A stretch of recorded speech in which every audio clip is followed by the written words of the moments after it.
Pull emergency brake. Park the car in a safe place and stop its engine. First, find the location of the hole by identifying the nail or screw stuck in the tire. However, do not pull out the nail or screw. Leave it as is and proceed to the next step. Mark the hole's location on the side of the tire with chalk provided.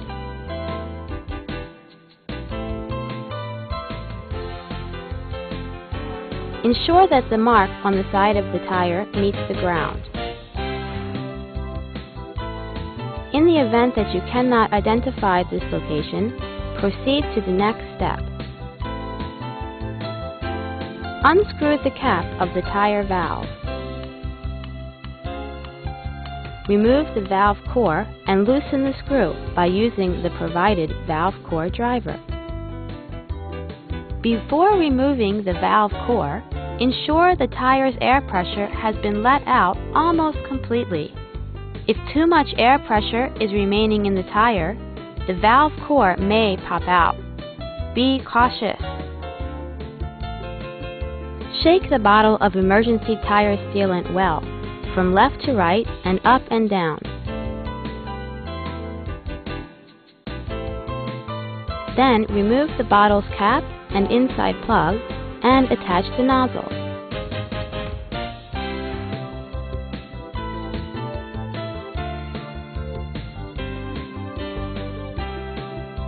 Attach nozzle to the valve.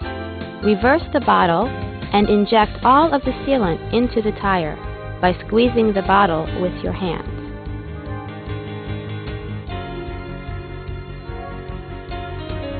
After completely injecting the sealant, remove the nozzle from the valve and screw the valve core into the valve by loosening the screw.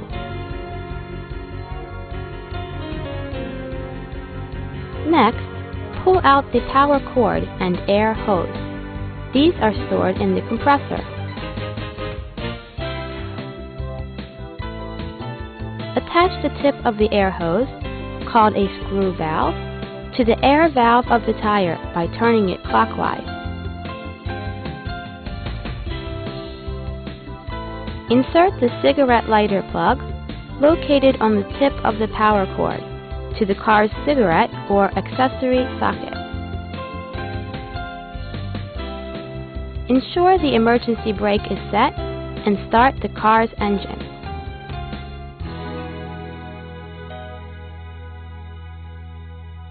Turn on the power switch of the compressor, which will begin inflating the tire with air. The air gauge will show how much air has been inflated.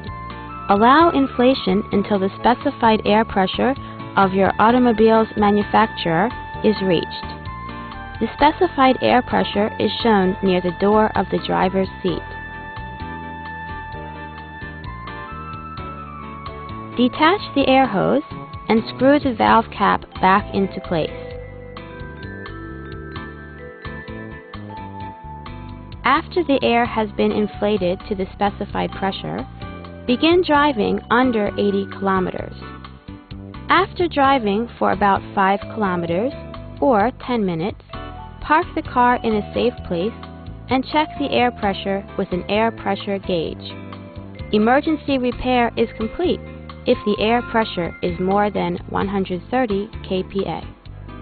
This product is for emergency repair use. After repair is complete, please check the tire at a tire specialty shop immediately. Notice that this product is not able to repair in the following cases.